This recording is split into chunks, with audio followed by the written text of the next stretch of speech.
Isso. Meus queridos, graça e paz, amém? Quem foi abençoado essa noite aí já? Quem foi abençoado? Aleluia. Quero chamar as crianças aqui na frente, para que possamos estar orando por elas.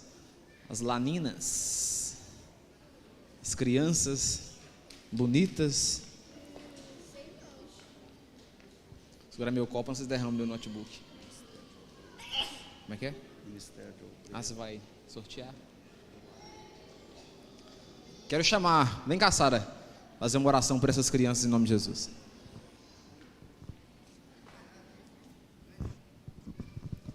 Graça e paz, igreja. Vamos estender suas mãos para as crianças, que é os nossos futuros, né? Senhor nosso Deus, Tu és grandioso.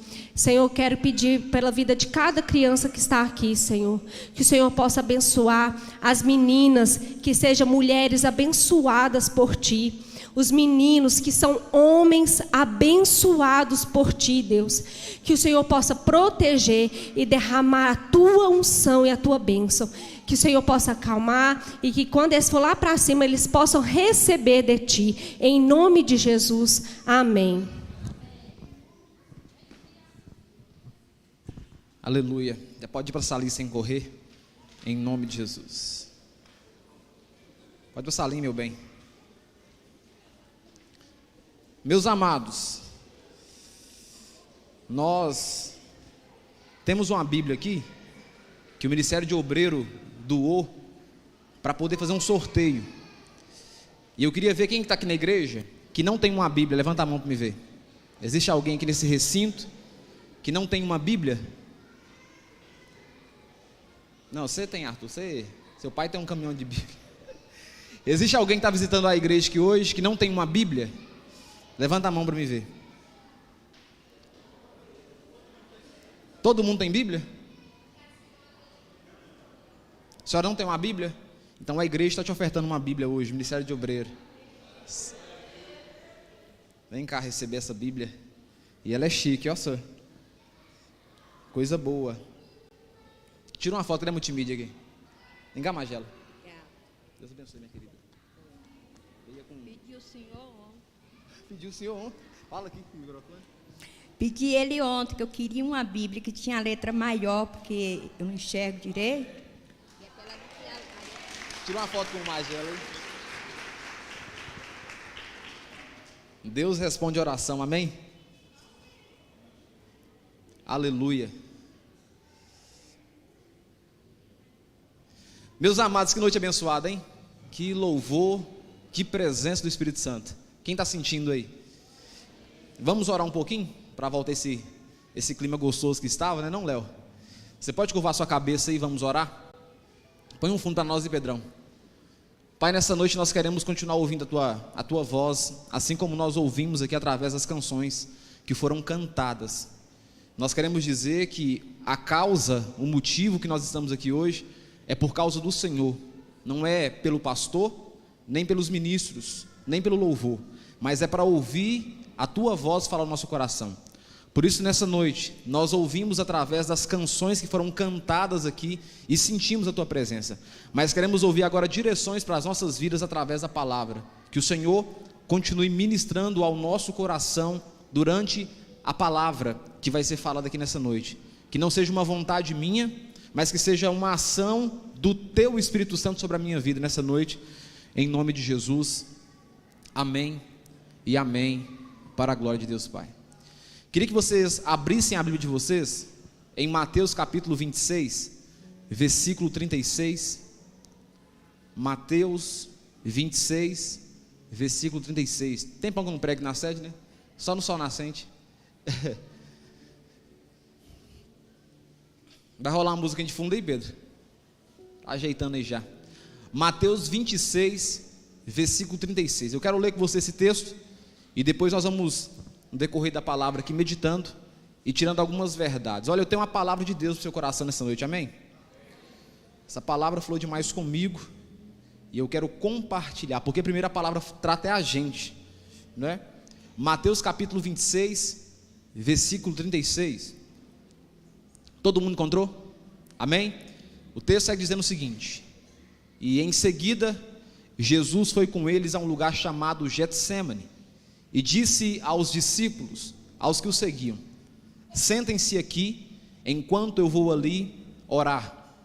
Fala assim comigo: Jesus, mesmo sendo Deus, ele tirava um tempo de oração. Olha que interessante, o próprio Jesus tirava um tempo de oração. Versículo 37. E levando consigo Pedro e os 2 filhos de Zebedeu, começou a sentir-se tomado de quê, queridos? De alegria? Não, de tristeza e de angústia. Versículo 38. Então lhes disse, compartilhando com os discípulos que estavam com ele: a minha alma está profundamente triste até a morte. Ou seja, as minhas faculdades mentais estão tristes, eu estou angustiado. Fique aqui e vigiem comigo. Versículo 39. E adiantando-se um pouco, prostrou-se sobre o seu rosto, orando e dizendo: meu Pai, se é possível, afaste de mim este cálice. Contudo, entretanto, porém, não seja feita a minha vontade, mas a vontade do Senhor. Você pode repetir assim comigo: meu Pai. Mais forte: meu Pai, se possível, afaste, passe de mim esse cálice. Entretanto, que não seja feita a minha vontade, mas a tua vontade. Bom, vamos começar por aqui. A primeira observação que eu vejo nesse texto é que esse texto mostra a manifestação humana da pessoa de Jesus. Ele é 100% homem, mas também é 100% Deus, né? E aqui na figura humana, na figura como homem, o texto expressa a tristeza, a angústia, a inquietação, o receio que estava no coração de Jesus quando estava aproximando o tempo da crucificação. Então esse texto deixa muito claro para nós podermos entender a ansiedade que estava tomando conta do coração de Jesus como homem aqui. Fala assim comigo: 100% homem, 100% Deus. Outra coisa que eu aprendo com você lendo esse texto, eu acredito, na minha interpretação bíblica, que esse seja um dos momentos mais difíceis das orações que Jesus fez. Não creio que seja quando expulsou o demônio, não creio que seja quando ressuscitou Lázaro através de uma oração, não creio que seja isso. Eu creio que seja nesse momento aqui que ele está próximo, pressentindo que a morte está chegando, porque o texto diz, nesses outros textos, que ele fez o que deveria ser feito. Ele orou, o milagre aconteceu, a cura aconteceu. Quem está entendendo? Mas quando o cheiro da morte, da crucificação começa a chegar nas narinas dele, diz o texto que o coração dele se angustia, ele se entristece. Outra coisa que eu aprendo com você é que lá em Mateus 4, quando ele é tentado e levado, conduzido pelo Espírito Santo ao deserto, depois o diabo o tenta, embora seja uma situação ali difícil, porque mexe com a fome, estava de jejum, mas não creio que essa seja uma das orações mais angustiantes que ele fez em relação a essa aqui. Essa aqui para mim foi uma das mais angustiantes que Jesus fez, manifestando a sua humanidade. Quem está entendendo? Acompanhe comigo esse raciocínio. Outra coisa que eu aprendo com você é que a angústia, ela está tão latente que ele pede que, se houvesse alguma possibilidade, que o cálice, que a cruz fosse afastada. É como se Jesus estivesse dizendo o seguinte: olha, Senhor, se tiver outro meio, arruma para mim, mas eu não quero morrer preso no madeiro. Essa é a minha vontade humana, eu não quero morrer, mas que seja feita a tua vontade, não a minha vontade. Que prevaleça a tua vontade, porque o Senhor me enviaste com esse compromisso. Mas a minha vontade humana é, se o Senhor tiver outro meio para poder operar, que o Senhor possa fazer de outra forma. Mas contudo, seja feita, mas não a minha vontade. Mas estou dizendo para o Senhor, eu estou preocupado, eu estou angustiado, meu coração está batendo mais forte, porque eu estou sentindo que a morte está chegando para mim.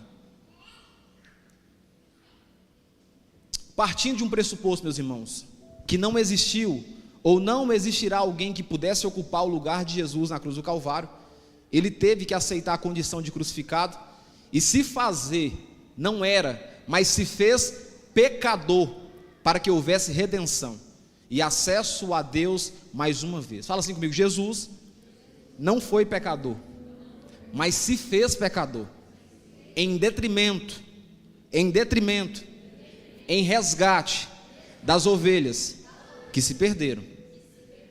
Então ele assumiu a posição de pecador, embora não é pecador, porque não pecou. Deu para entender? Estava sujeito, mas não pecou, mas assumiu a posição de pecador para que houvesse salvação para nós. E ele então aceitou essa condição porque não existiria, Alan, outra pessoa que pudesse ocupar o cargo dele. Nenhuma pessoa nessa terra poderia ocupar o cargo de Jesus para salvar a humanidade. Você pode dar um glória a Deus aí? Ninguém. Não existiu e nem existirá alguém que consiga suprir essa lacuna que foi aberta por causa do pecado. Só Jesus pôde e pode ocupar essa posição com primazia. Bom, outra coisa que eu aprendo com você é que existem coisas na nossa vida que é melhor aceitar, porque doerá muito menos do que a resistência. Fala assim comigo: existem coisas na vida que é melhor aceitar, porque doerá menos do que a resistência. Então presta atenção, está Jesus lá angustiado, o cheiro da crucificação está chegando aqui numa tese para você poder entender. Ele está sentindo, está chegando o tempo, Cátia, que vai acontecer a crucificação. Só que ele manifesta a sua ação humana de dor, tristeza, angústia, mas ele diz o seguinte: olha, seja feita a tua vontade. A minha vontade aqui, as minhas ações, o meu corpo está com medo de ir para a cruz, mas que seja feita a vontade do Senhor, não a minha. Nesse interpério de tempo, o texto dá-nos a entender que o próprio Jesus compreende que era melhor aceitar, porque não teria outra pessoa para substituí-lo. E ele então fala: seja feita a tua vontade. E eu queria falar sobre isso, pegando com base aquilo que Jesus fez como exemplo aqui. Ele aceitou algumas condições que outros não poderiam ocupar. E eu queria trabalhar em cima disso.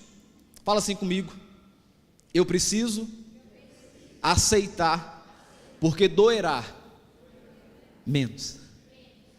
Então quero trabalhar no contexto de aceite, porque doerá menos. A primeira aceitação que eu preciso ter na minha vida é entender que a vida ela é injusta. Olha aí que coisa. Eu preciso aceitar que a vida ela não é justa. Vai comigo em Mateus capítulo 5, versículo 45. Então o primeiro aceita que dói menos é que a vida é injusta. Mateus capítulo 5, versículo 45. Então quero trabalhar em cima disso. Aceite que dói menos. Mateus 5, 45 diz o seguinte: porque ele faz, isso é referindo ao próprio Deus, ele faz o seu sol nascer sobre os maus e também, queridos, sobre os bons, e vi chuvas sobre os justos e injustos. Olha que coisa. Então, de fato, o sol, a chuva, ela abençoa, Kátia, tanto os que são bons quanto os ruins, quanto os que praticam justiça e quanto os que praticam injustiça. Jó capítulo 9, versículo 21. Parte para Jó aí. Jó 9, 21.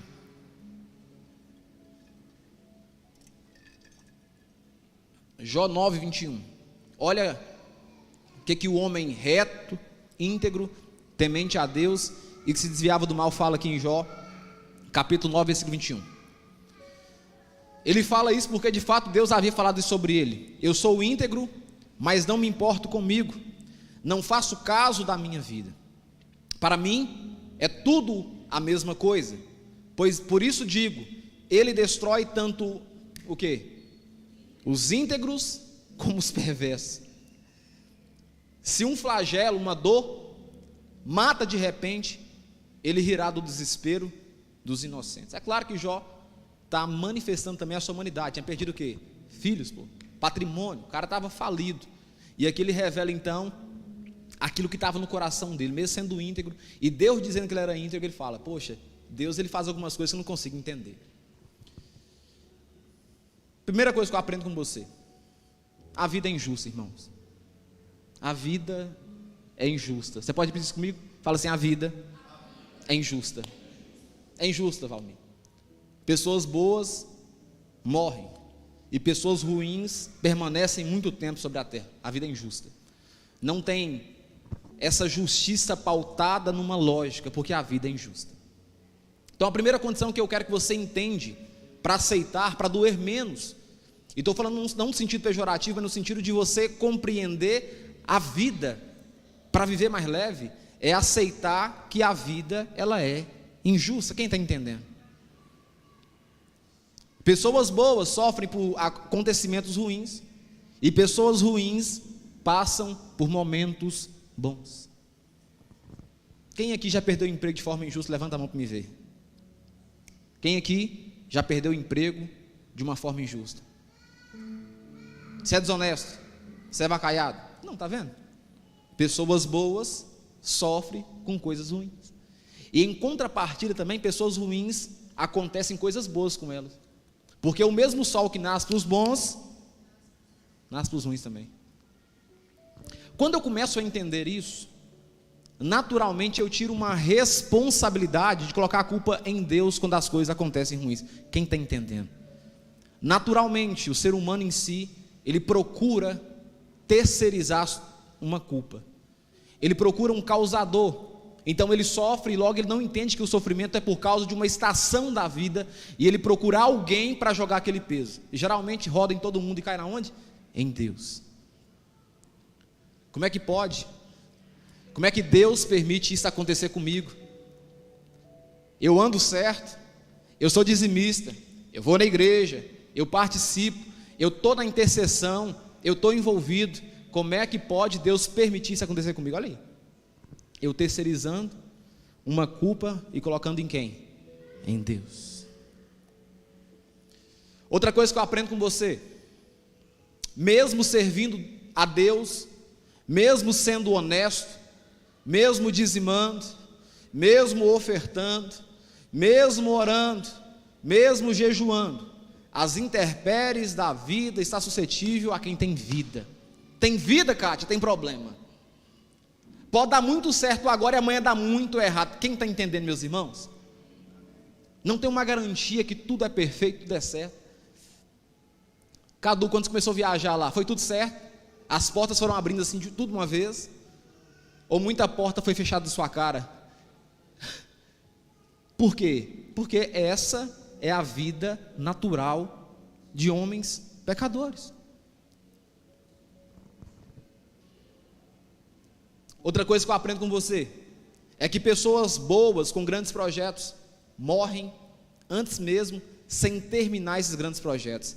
Assim como também pessoas que não valorizam a vida vivem por muito tempo.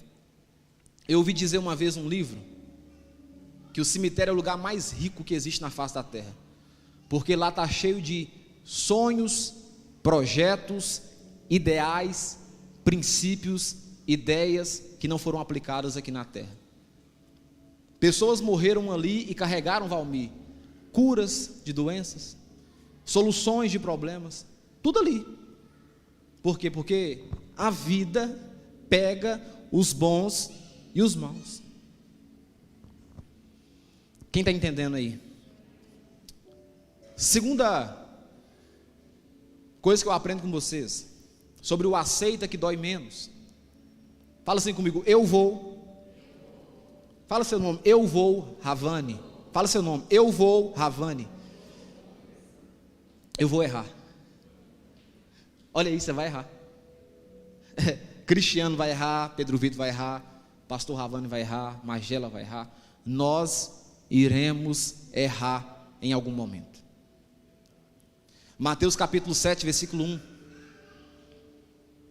Aceitar a condição que um momento você vai errar dói menos do que carregar uma vida sobre um peso de perfeição. Mateus capítulo 7, versículo 1 diz o seguinte. Cara, esse versículo para mim aqui do 7:1, ele é rico demais. Porque ele te protege.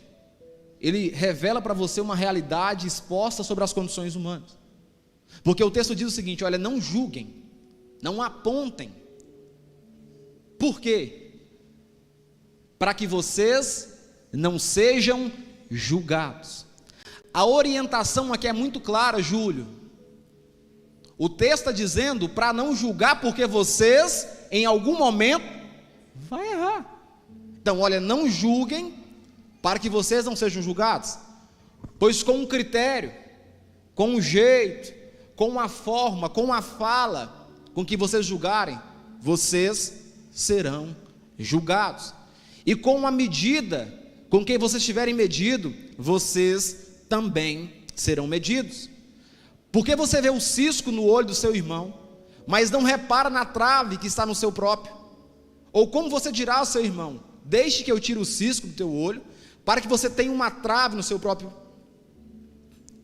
Faltou a interrogação, deixa eu consertar de novo. Deixe que eu tire o cisco do teu olho, para que você tenha uma trave no seu próprio. Versículo 5, hipócrita, tire primeiro a trave do seu olho, e então você verá claramente para tirar o cisco do olho do seu irmão. Você vai errar. O texto aqui já garantiu que você vai errar. 1 Coríntios capítulo 10, versículo 12. Eu quero que você leia esse texto. Se possível, marque esse texto na sua Bíblia.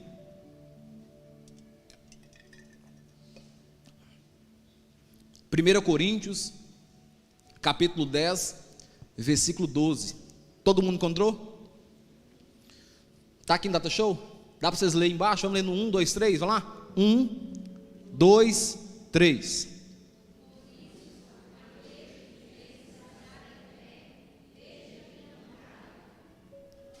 Por isso, aquele que acredita, aquele que pensa, olha aí, pensa, está em pé. Vigie para que não caia. Então, o segundo aceita que dói menos é aceitar a sua condição de que em algum momento você vai errar. Em algum momento você vai errar. Você não é perfeito, não tem que ser perfeito. Esse peso é excesso sobre os seus ombros. Fala assim comigo, eu não posso assumir um peso que eu não consigo carregar. A psicóloga está ali, ó, doutora. Ela pode falar muito bem sobre isso. Quantas pessoas assumem esse peso? De carregar uma vida, um princípio na mente de ser perfeito. Achar que não vai vacilar. Quantas pessoas assumem essa postura? Faz esse enredo, essa cobrança que na verdade nem consegue carregar. Deixa eu perguntar para você. Estou dando margem aqui, uma defesa, para você ficar errado na vida, sim ou não? Estou dizendo que você não pode assumir um papel de perfeição, porque até isso é pecado.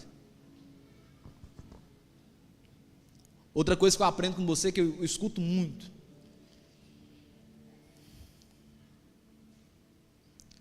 fala assim comigo, eu não preciso assumir o papel de ser exemplo para ninguém.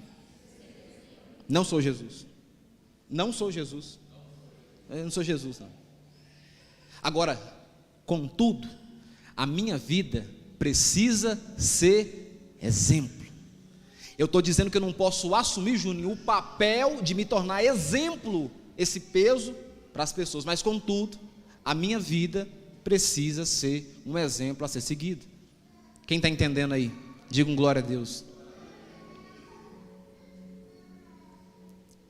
Terceira verdade que eu aprendo com você sobre aceita que dói menos. Fala assim comigo, nem todo mundo irá com minha cara. Olha aí, nem todo mundo rico vai gostar de você. Marcos capítulo 6, versículo 1.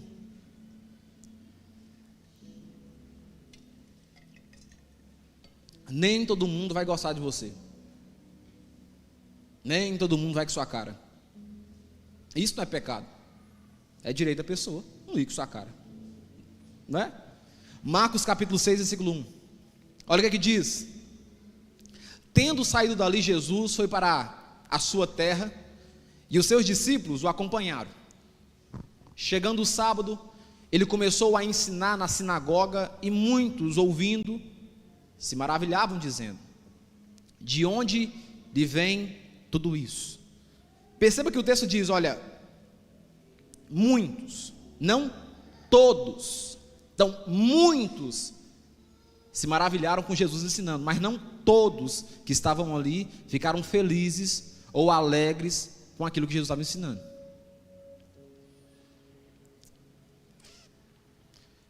Versículo 2: chegando o sábado, começou a ensinar na sinagoga, e muitos ouvindo se maravilhavam, dizendo: de onde lhe vem tudo isso? Que sabedoria é esta que lhe foi dada? E como se fazem tais maravilhas por suas mãos? Olha o versículo 3, que é meio depreciando a imagem de Jesus. Olha o versículo 3: não é este quem, queridos? Esse aí não é o carpinteiro? Aquele moço que mexe com madeira? Está aqui ensinando no meio do povo aqui. Não é este o carpinteiro? O filho de Maria, irmão de Tiago, José, Judas e Simão?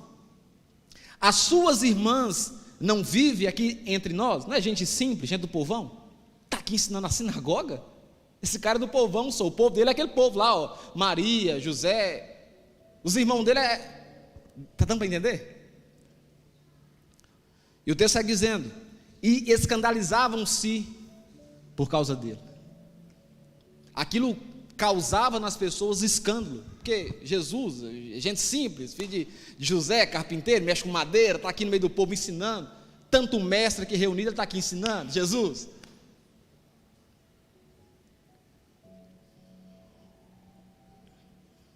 Aí, versículo 4, Jesus dá uma resposta sobre isso.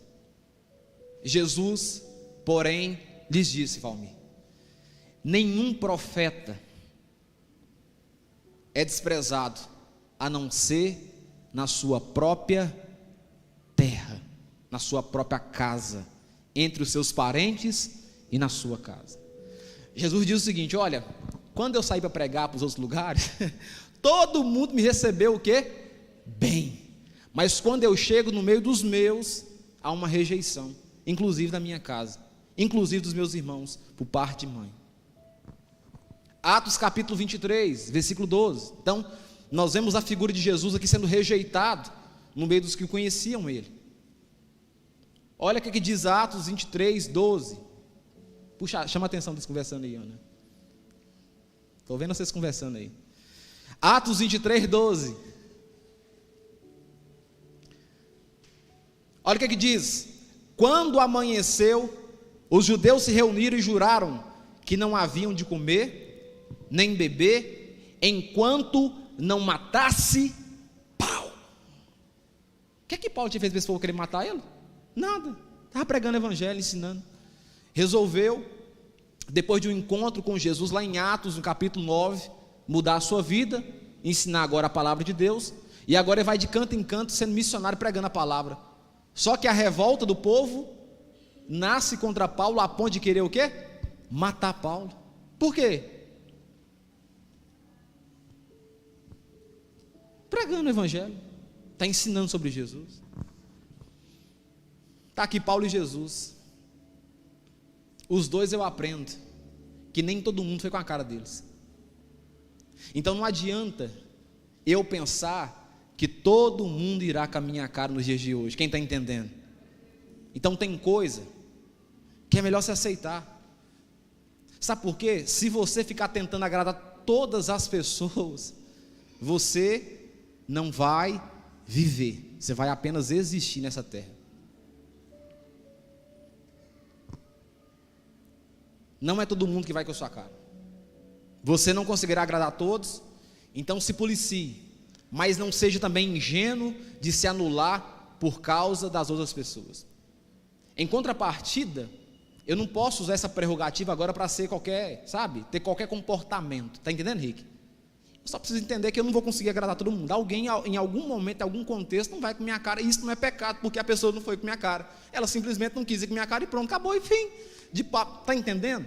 Só que se eu não aceito isso, daqui a pouco eu estou pagando um psiquiatra, um psicólogo, eu estou sofrendo, estou comendo a unha, está caindo cabelo. Por quê? Porque simplesmente, Juninho, eu não aceitei que isso faz parte da vida. Quem está sendo abençoado essa noite aí? É coisa prática para a sua vida. Marcos 16:15 diz o seguinte: e disse-lhes: vão por todo o mundo e preguem o evangelho a toda criatura. Olha, quem crê e for batizado será salvo, e quem porém não crê já está condenado. Não está dizendo aqui, vai pregar o evangelho, agrada as pessoas, e aí quando você agradar elas vão... Não, está dizendo o seguinte: olha, ide por todo mundo, pregar o evangelho, e quem crê e quiser ser batizado, aí esse aí, Kátia, vai ser salvo. Pronto. Uma quarta verdade que eu aprendo com você, e essa aqui para mim, ela é crucial para ser falada. Fala assim comigo: enquanto, mais forte, toda a igreja, enquanto não costurar, não cicatrizará. Que forte, né? Enquanto não costurar, não vai haver cicatrização. Juízes capítulo 14, versículo 20. Enquanto não costurar, não haverá cicatrização. Juízes capítulo 14, versículo 20. Em Juízes, no capítulo 13, nós conhecemos a história desse moço que é Sansão e vai ser o juiz de Israel, um cara altamente qualificado, escolhido por Deus, que no final tem a sua vida totalmente trágica porque não cumpriu os princípios a qual Deus havia designado para ele. Não era obrigado, mas não cumpriu, quebrou a cara, morreu com os olhos vazados. Mas mesmo assim, Deus usou ele no final, né? Porque ele derruba os pilares e morreu mais gente naquele dia do que durante toda a trajetória dele. Mas presta atenção para você ver, não precisava ser assim. Aqui em Juízes capítulo 14, versículo 20, esse homem, ele apaixona por uma mulher, porque ele teve duas mulheres na vida dele pelo texto aqui. Uma ele casou com ela, depois ela vai morrer aqui no texto, vocês vão ver. Depois ele encontra com Dalila. Então Dalila não é a única mulher que Sansão tem, ele casou antes. E olha o que acontece, capítulo 14, versículo 20. Quanto a mulher de Sansão foi dada em casamento ao homem que tinha sido seu amigo de honra. Vai comigo agora no capítulo 15, versículo 1, ou versículo 8, eu coloquei aqui, não sei qual que é qual, vocês vão conferir aí para mim, é o 1 mesmo. Passado algum tempo, nos dias da colheita do trigo, Sansão, levando um cabrito, foi visitar quem, queridos? Quem? A sua esposa, a qual ele havia casado com ela. E dizia: vou entrar no quarto da minha mulher. E porém o pai dela não deixou entrar e lhe disse: eu realmente pensei que você tinha muito ódio por ela, e por isso a dei ao seu companheiro. Mas você não concorda que a irmã mais nova é mais bonita do que ela? Fique com ela em lugar da outra. Mas Sansão disse: desta vez sou inocente para com os filisteus, quanto lhes fizer algum mal. Então saiu, apanhou 300 raposas e pegou um bom número de tochas. Amarrou as raposas, duas às duas pela cauda, e prendeu uma tocha em cada par. Pôs fogo nas tochas e largou as raposas às plantações dos filisteus. Assim, incendiou tanto os feixes como o cereal que ainda estava por ser colhido, além das vinhas e dos olivais. Versículo 6. Os filisteus perguntaram: quem fez isso? Responderam: Sansão, o quê? O genro. Porque o seu sogro lhe tirou a mulher e a deu ao amigo dele.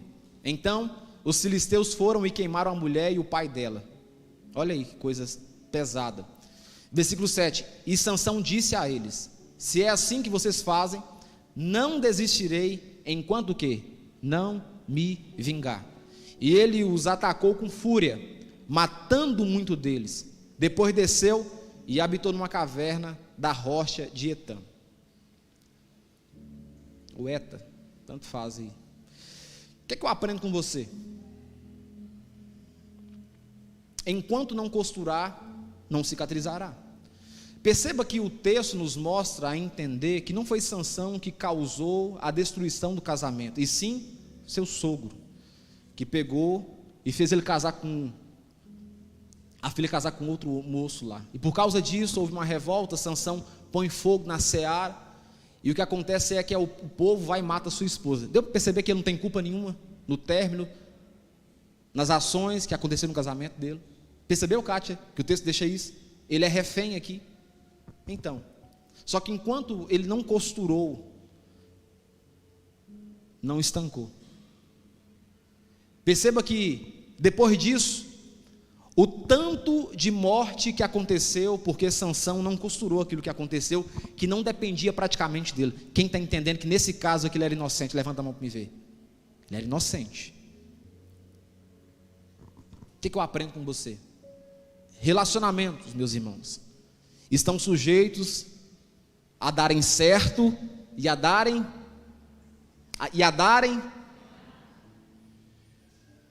O direcionamento bíblico é que permaneçam até o fim. Só que nós sabemos que nem sempre isso acontece. E não quer dizer que a vida acabou por causa disso. Quem está entendendo? A vida continua. A vida, ela precisa prosseguir. Você precisa costurar esse machucado que ficou. Porque enquanto você não costurar, continuará pingando sangue. Sabe por quê? Nos jornais mostram que ex-namorado mata a namorada porque não aceitou o término do relacionamento, porque não aceitou a condição de ser rejeitado. E aí, porque não aceitou, porque não aprendeu a ouvir não quando era pequeno, acha no direito de o quê? Se não está comigo, eu tiro sua vida, eu destruo. A vontade de Deus é o seguinte: que permaneçamos juntos. Mas se a vida levantar preceitos, como aconteceu com Sansão, o que eu preciso fazer? Estancar para que haja cicatrização. Posso ouvir um amém aí? Tem coisa que não está no meu controle. Casei com uma pessoa, não deu certo, a pessoa não quer estar comigo mais. Eu vou fazer o quê? Eu vou matar ela agora, vou tirar a vida dela, vou desganar a pessoa. Quem está entendendo? É por isso que você precisa, quem é solteiro aí, pensar direitinho mesmo. E mesmo pensando direitinho, tem chance de dar o quê? Errado. Porque são pensamentos, são criações, são princípios, são ideias diferentes, são valores diferentes, em que as partes precisarão o quê? Se ajustar com o tempo.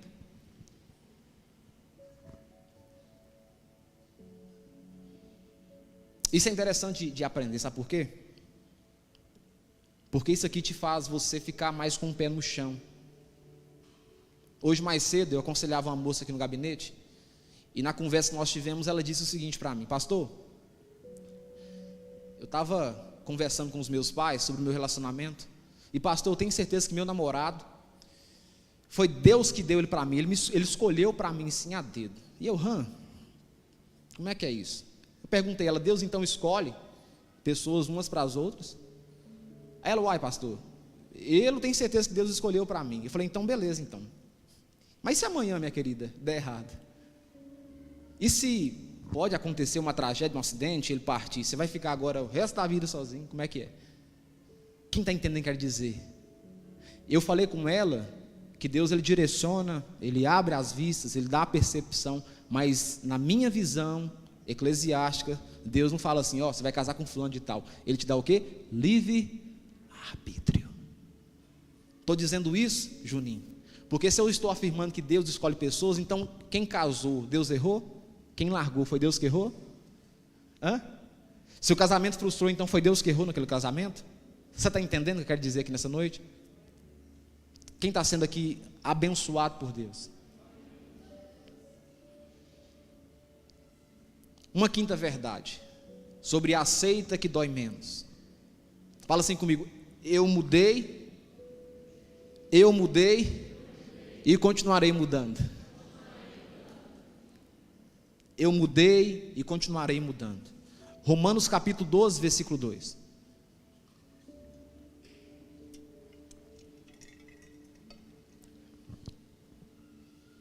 Aceitar as mudanças da vida é importante.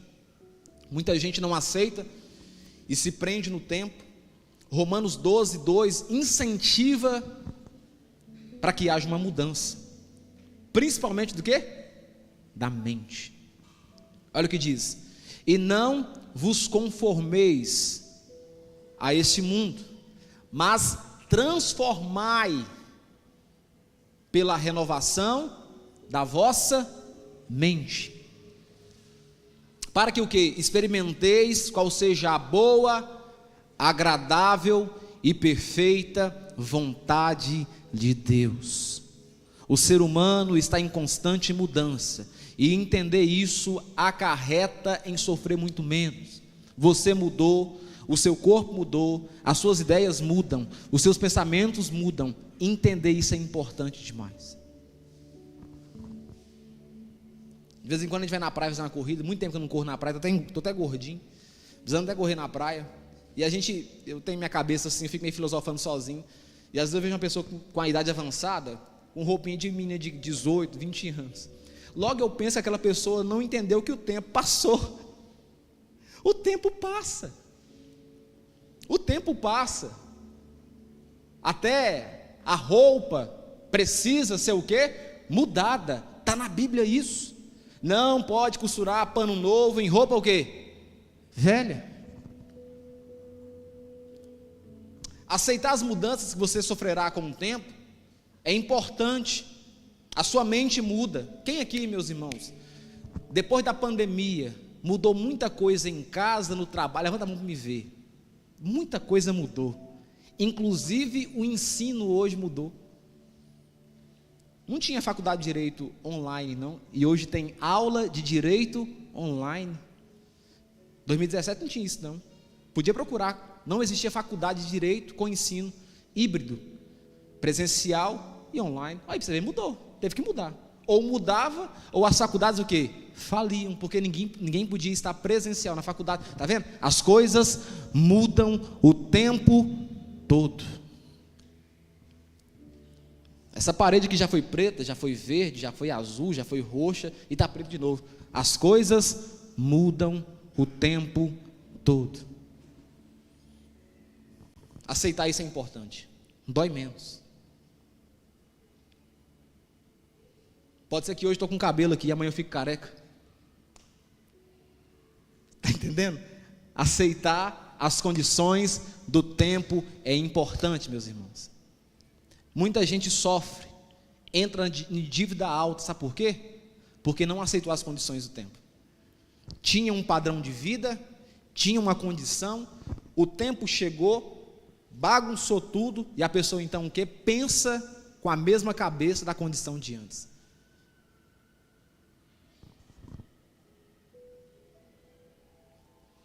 Fala assim comigo: as estações são variáveis, não tem nada garantido.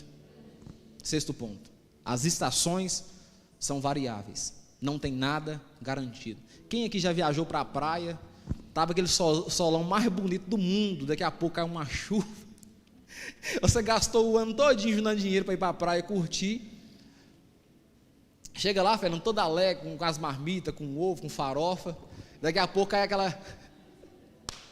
aquela chuva violenta, você fala: poxa vida, gastei o ano todinho juntando dinheiro para vir para a praia, e logo no dia que eu vou curtir a praia, o trem chove. Aí a estação mudando, é incerto. Tem um lugar do Brasil que chove todo dia à tarde, onde é? Vocês sabem falar? Alguém? Tem um lugar do Brasil que chove todos os dias à tarde. Nordeste? Nordeste não tem chuva lá, não. Tem um lugar aí, depois procura para mim, Valmir, alguém. Manaus. Todos os dias chove lá. Compra passagem para lá, não, senão vocês vão sofrer demais. Então o que eu aprendo com você? Vai comigo em Gênesis 41, versículo 1.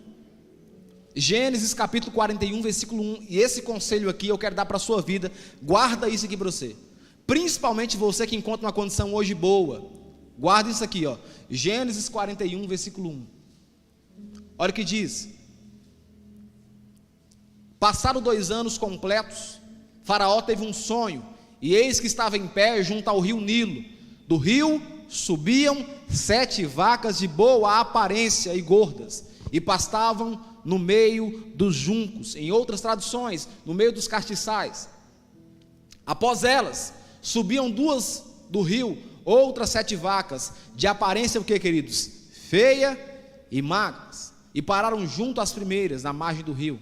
As vacas de aparência feia e magras engoliam as 7 vacas de boa aparência e gorda. Depois ele tem mais um sonho, José interpreta, ele vê as espigas, bonitas, fortes, amareladinha, aí depois outras 7 devoram aquela lá. Depois José então revela o sonho para Faraó. O que eu aprendo com você? Mesmo tendo uma boa administração, o tempo ruim chega. Mesmo tendo uma boa administração, o tempo ruim bate na porta. Quem está entendendo? Você pode ser um biga de um cara expert na administração, mas os tempos ruins chegam até mesmo para Faraó. Quem lembra de Eike Batista aqui no Brasil? Era um dos caras mais ricos da minha época, que eu lembro assim, que eram os caras mais ricos que tinham, sem ser esse povo do marketing digital agora, era Eike Batista. O que aconteceu com Eike Batista? Ele o quê? Quebrou. E era um cara super, hiper, mega inteligente. Quem está entendendo? O que eu resumo aqui para você poder entender? Aproveita, senhor. Aproveita a condição que você está, porque é incerta. Administra, guarda, poupa, investe, mas aproveita. Porque dessa terra você não vai levar absolutamente nada. Vai comer com a mulher, é um miserê. Vai sair com a família. Os meninos querem pegar picolé, não pode pegar picolé, porque mas a bolsa de valor não é de jeito nenhum de colocar a ação lá dentro dela. Curte a vida, moço. Quem está entendendo? Desfruta. Você trabalha, Magélia, para o quê? Para desfrutar daquilo que você trabalhou.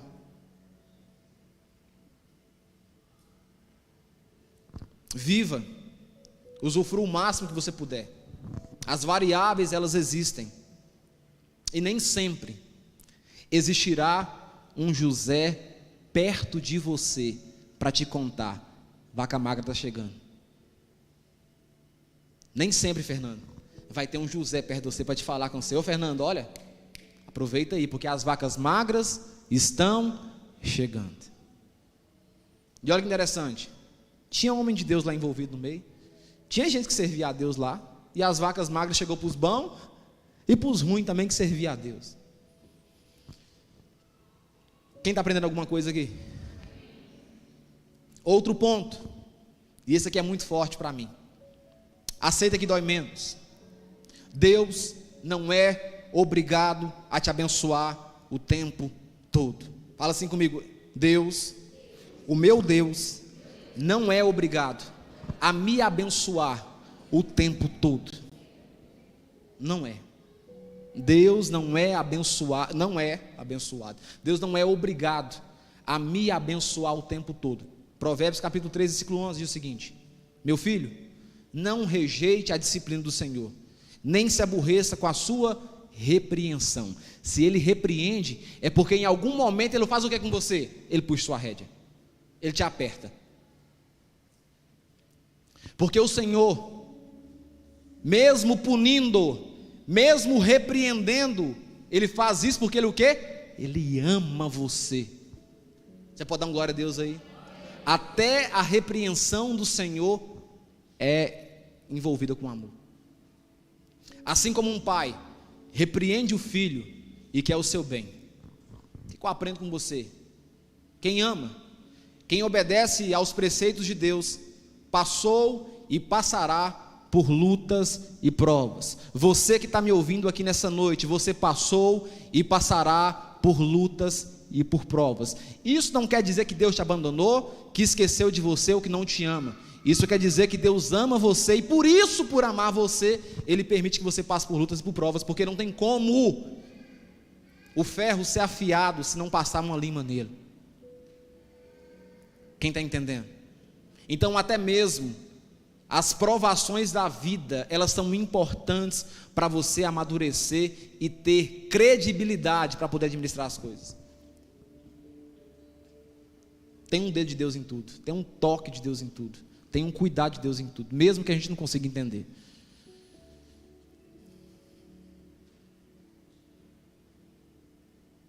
Outra coisa que eu aprendo com você, lendo essa ideia aqui: Deus não é obrigado a te abençoar o tempo todo. Inclusive, Ele deve ser servido por quem Ele é, não pelo que Ele faz. A única garantia que nós temos dada por Deus é salvação. O resto é implementação.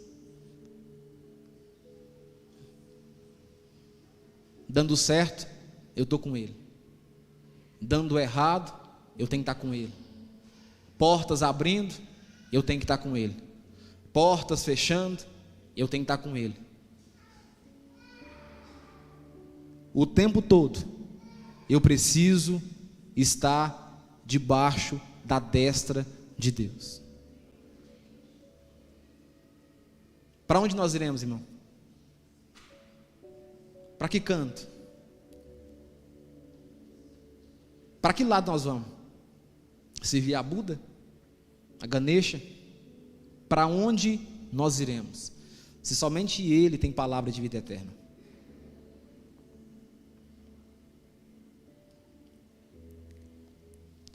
Um outro ponto, sobre a seita que dói menos: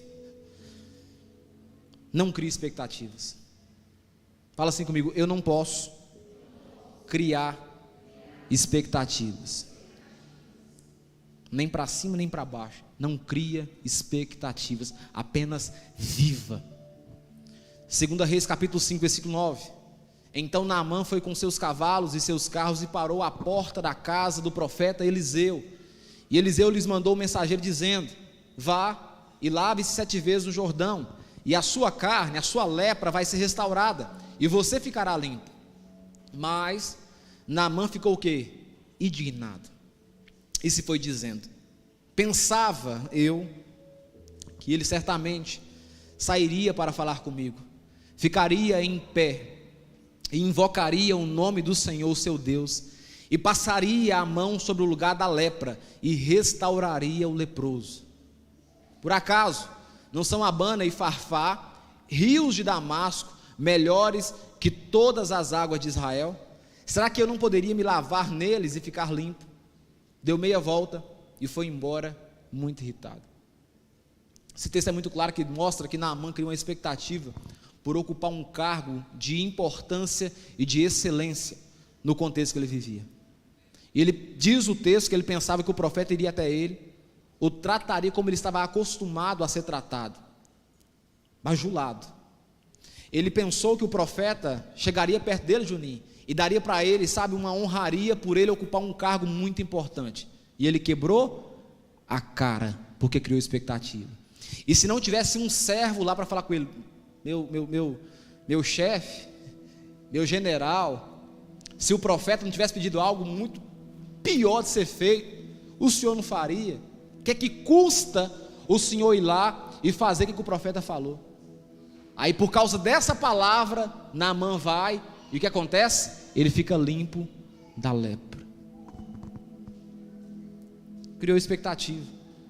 A cura aconteceu porque de fato ele ouviu a palavra de um criado dele, mas ele criou expectativa achando que o profeta chegaria perto dele, colocaria a mão sobre a lepra e fazia as honrarias que ele pensou que tinha que ser feito. Deixa eu falar com você: quer viver sua vida? Quer viver num contexto para não sofrer muito? Para de criar expectativa nas pessoas. Para de criar expectativas nas pessoas. Você vai decepcionar, porque as pessoas vão errar e você vai quebrar a cara porque criou expectativa demais.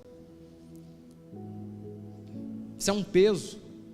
Isso é um peso que não foi pedido. Isso é uma cobrança que adoece as pessoas. Já adoeceu já? Já, Sara, porque criou expectativa e foi decepcionado? Apenas viva, meus irmãos, a vida de forma plena, dando passos um de cada vez, sem contudo criar expectativa nas pessoas. Penúltimo, fala assim comigo: eu não preciso ou não devo esperar o juízo de Deus sobre as pessoas que eu acho que ele deveria julgar com severidade. Você vai quebrar a cara, você vai decepcionar, você vai decepcionar. Se você tem no seu coração o sentimento que Deus deveria punir uma pessoa de uma forma que você acha que ela merecia, eu sinto muito dizer para você, você vai decepcionar, porque a medida de Deus não é uma medida humana. A concepção como Deus trata uma causa e uma pessoa não é como o homem trata, é diferente. Tiago capítulo 4, versículo 8.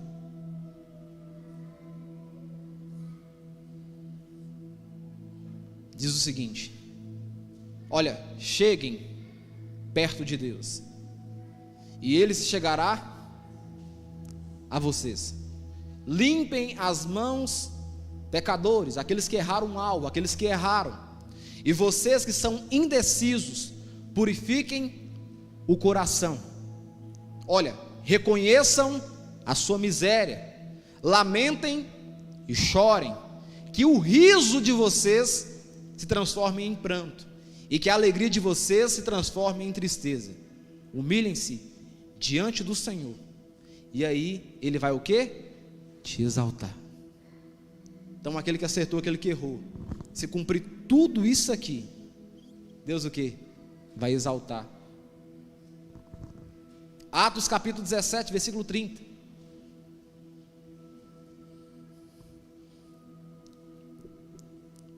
Atos 17, 30. Deus não levou em conta os tempos de quê, meus queridos? Da ignose, da ignorância. Mas agora Ele ordena a todas as pessoas, em todos os lugares, que se arrependam. Salmos de número 103, versículo 3. Ele é quem perdoa todas as suas iniquidades, quem cura todas as suas enfermidades, quem da cova redime a sua vida, e coroa você de graça e de misericórdia. Sabe aquela pessoa que errou, que aprontou, que bagunçou? Se ela vier aqui para esse lugar, para esse rebanho aqui, e ela cumprir todos os preceitos bíblicos de servir ao Senhor, de levantar a sua mãozinha e falar: eu aceito Jesus como o meu único e suficiente Salvador, ela tem os mesmos direitos, garantias em Deus que você. Os mesmos direitos. Mas pastor, mas eu sempre fui da igreja. Mas fulano de tal roubou, matou, enrolou, dilubriou. A palavra de Deus diz o seguinte: que o Senhor, Ele não faz acepção de pessoas. Aceitou Jesus, mudou a rota de vida, tem os mesmos direitos e as mesmas garantias daqueles que andaram certo a vida toda. E se você não entender isso, você vai se decepcionar com a fé, você vai entristecer com Deus. Sabe por quê? Você vai achar injusto. Como é que pode esse filho que abandonou a casa, desanimou, desistiu, ter as mesmas regalias? Está tendo festa para ele aqui na casa. Olha aí. E por último, meu tempo já estourou. Libera perdão logo. Libera perdão logo. Aceitar isso dói menos. Libera perdão logo.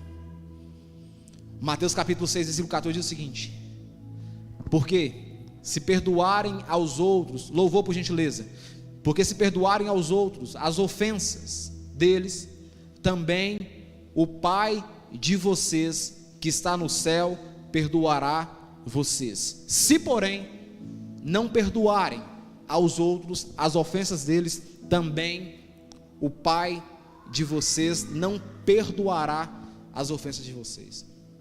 Libera perdão logo.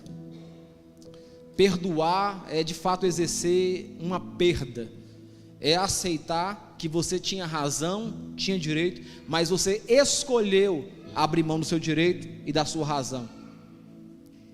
Perdoa logo. Guardando mágoa no coração aí, você dorme com essa pessoa, anda com essa pessoa, deita com essa pessoa, ela está com você no carro, na casa, não perdoa, você não perdoa esse negócio, você não perdoa esse sentimento do coração. E aí o que acontece? Quando você aceita isso, traz o que dentro de você? Cura, libertação da alma. E só tem uma forma, meus irmãos, de Deus, o poder dele de aperfeiçoar nas nossas fraquezas aqui, nesse texto aqui, é quando eu libero perdão. Você pode ficar de pé em nome de Jesus?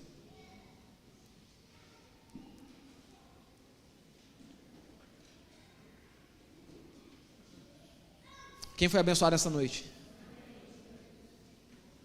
Vocês calaram todo mundo em um.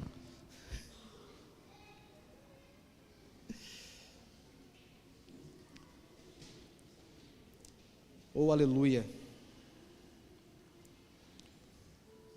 Queria que você pegasse esses ensinamentos e colocasse na sua vida a partir de hoje. Aceitar isso vai doer menos. Entender isso vai doer menos do que tentar lutar contra isso. Tem coisas que você não tem como mudar. Tem coisas que são condições que acontecem com a gente. Michael Jackson tentou, né? Até mudar a corzinha da pele, mas deu errado para ele. Tem coisas que não mudam. Eu sou negão. Acabou. Não adianta na outra encadernação eu querer vir branco. Não vai dar certo. Nasci dessa cor. A minha estatura é essa. Por mais que eu use um sapato mais alto, mas a minha estatura é essa. Quem está entendendo? Os meus cabelos não são tão bons como o de quem aqui? Do Valmir ali, que é um cabelo bom. Quem está entendendo? Tem coisa, irmão, que você pode mudar, você pode fazer, mas tem outras não. E aceitar as coisas que você não pode mudar é importante. Você sofre menos, você vive melhor, você descansa mais a sua alma. Quem sabe está aqui hoje, angustiado, e essa palavra veio direto do trono de Deus para o seu coração. Aceitar algumas coisas que não tem que ser mudadas. Não estou dizendo aqui aquilo que você pode mudar, está entendendo? Estou dizendo sobre coisas que você não tem como mudar. Não tem como voltar atrás na injustiça feita quando te mandaram embora do Cibris. Não tem jeito. Ficar preso naquilo lá vai te causar o quê? Depressão, ansiedade, taquicardia, sudorese. Aceita aquilo que você não pode mudar, e você viverá muito mais em paz com Deus. Você pode fechar os seus olhos. Vocês vão cantar o quê? Olha aí que música bacana. Vamos cantar essa música então? Minha fé, diga isso. Não está firmada nas coisas que podes fazer. Eu aprendi a te adorar pelo que é. Dele vem o sim, Dele vem e o amém. sim, o amém. Somente dele. Somente dele, mais ninguém. A Deus Seja. Se Deus fizer, se Deus fizer, Ele é Deus. Deus se não fizer, Ele é Deus. Deus te aborda abrir. Ele é Deus. Deus, mas se fechar, Continua sendo Deus. continua sendo Deus. Se a doença vier, Ele é Deus. Deus, se curado eu for, Ele é Deus. Se tudo der certo, É certo, Ele é Deus. mas se não der, continua sendo Deus. Não adoro pelo que Ele faz, eu adoro pelo que Ele é. Haja o que houver. Sempre será Deus. Não Adoro pelo que Ele faz. eu adoro pelo que Ele é. Haja o que houver, sempre será Deus. Eu queria que nesse momento agora, com todo respeito, você procurasse aí os homens, outro homem, no caso, as mulheres, outra mulher. E eu queria que você liberasse uma oração sobre essa pessoa. Coloca a mão, encosta aí, acha aí homem com homem, mulher com mulher, por gentileza, nesse momento. Continua beliscando aí. Homem com homem, mulher com mulher. Não está firmada nas coisas que podes fazer. Cante primeiro essa música. Aprendi Apenas cante primeiro. a adorar Não ora ainda não. o que é. Apenas cante. Agora. Venho sim, Segura, não ora não. somente dele, mais ninguém. Isso, cante. Seja Deus, ele habita em meio aos louvores. Cante. Olha. se Deus fizer, Isso, libere isso sobre essa pessoa. se não fizer, Ele é Deus. Se a porta, Ele é Deus. Se fechar, fechar, continua sendo Deus. sendo Deus.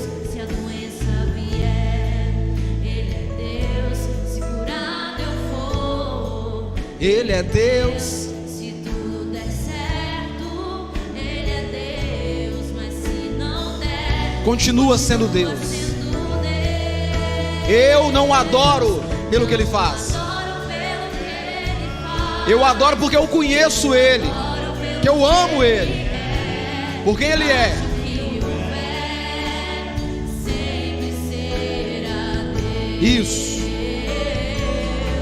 Eu Adoro pelo que Ele faz, eu adoro pelo que Ele é. Acho que houver, sempre será Deus. Continue aí. Agora me escute falar com você. Olha a importância de orarmos uns pelos outros. Deixa eu te lembrar algo. A palavra de Deus diz que a sorte de Jó foi mudada quando Jó orou pelos seus amigos. Diz que a sorte de Jó foi mudada quando Jó colocou as mãos e começou a orar pelos seus amigos. Eu creio no poder da oração.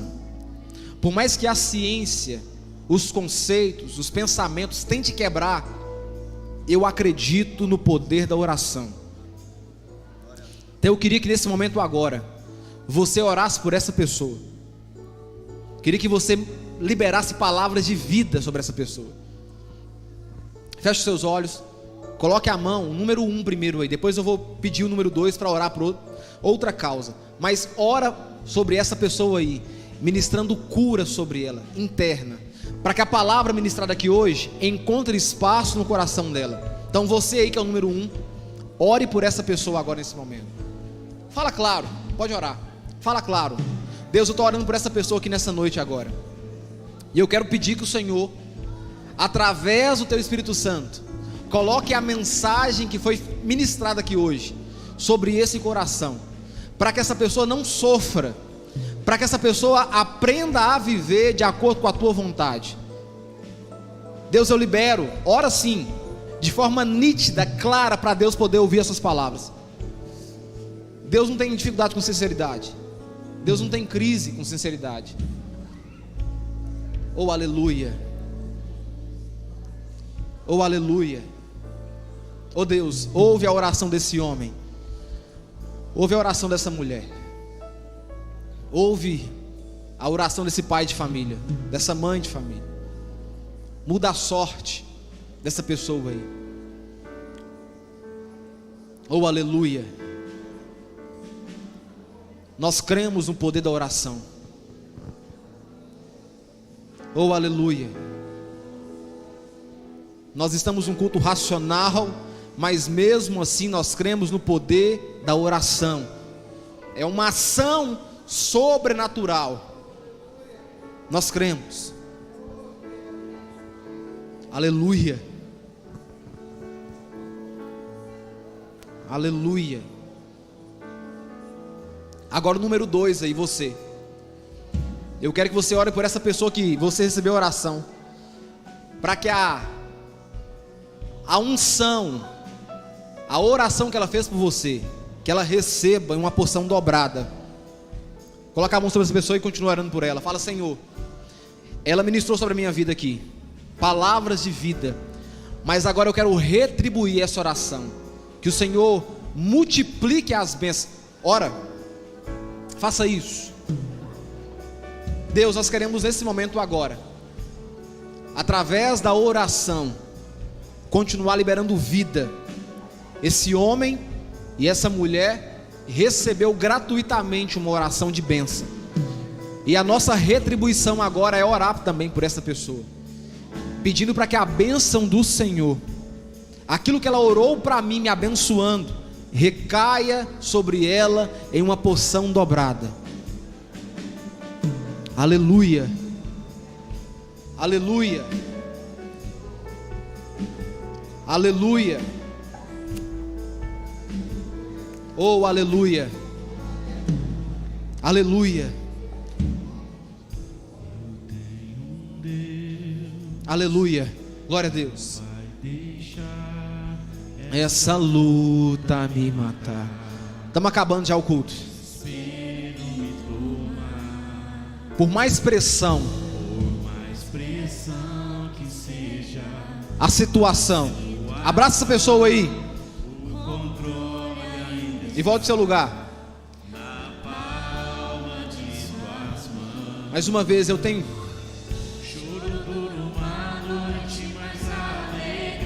Ela vem. Eu creio. Diga isso com força. O choro dura uma noite.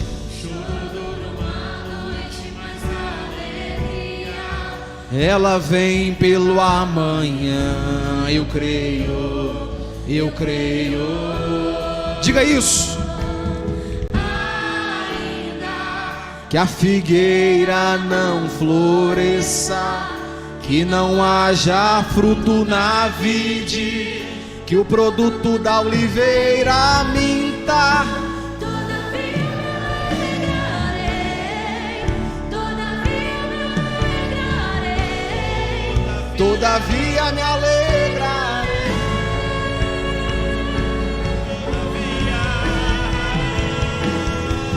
Ainda que a figueira não floresça, que não haja fruto na vide, e o produto da oliveira minta, todavia me alegrarei, todavia me alegrarei.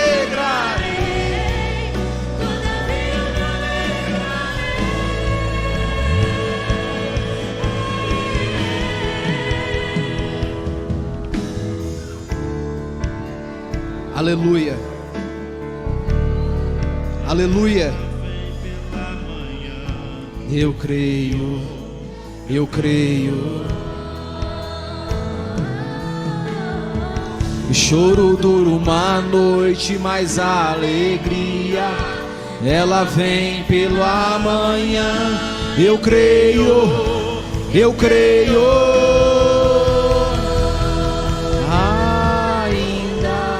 Que a figueira não floresça, que não haja fruto na vide, e o produto da oliveira minta, todavia me alegrarei, todavia me alegrarei,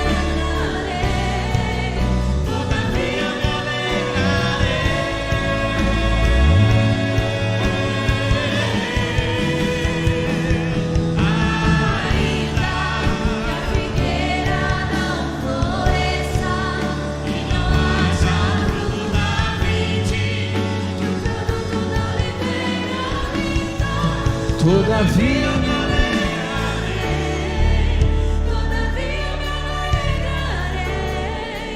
todavia me alegrarei, todavia me alegrarei,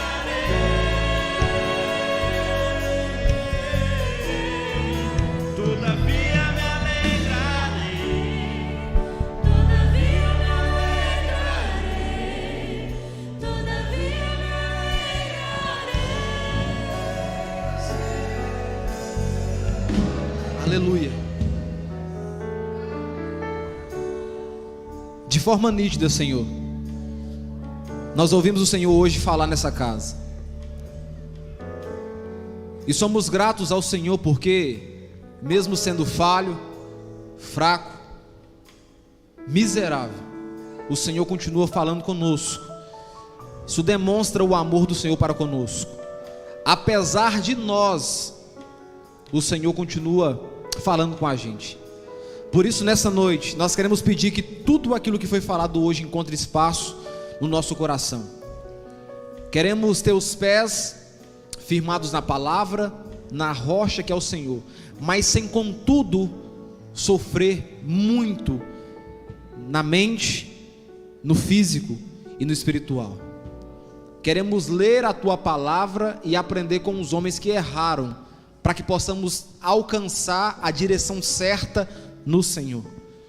Por isso, nessa noite, que essa palavra, essa semente encontre espaço no nosso coração, que não seja apenas um tempo que foi passado, mas que teu Espírito Santo, no tempo certo, no momento certo, nos faça lembrar de cada ensinamento dito aqui, porque o teu povo depende do Senhor, e a dependência está totalmente anelada a ti. Ouvimos outros ensinamentos, mas a maior preservação do nosso espírito é na tua palavra. Por isso, nessa noite, somos gratos ao Senhor pelo cuidado de ti. Muito obrigado por tudo. Muito obrigado por tudo. Que a graça de Deus, as consolações vindas da parte do Espírito Santo, repouse sobre a tua vida hoje e para todo sempre. Vai em paz, beijo no coração.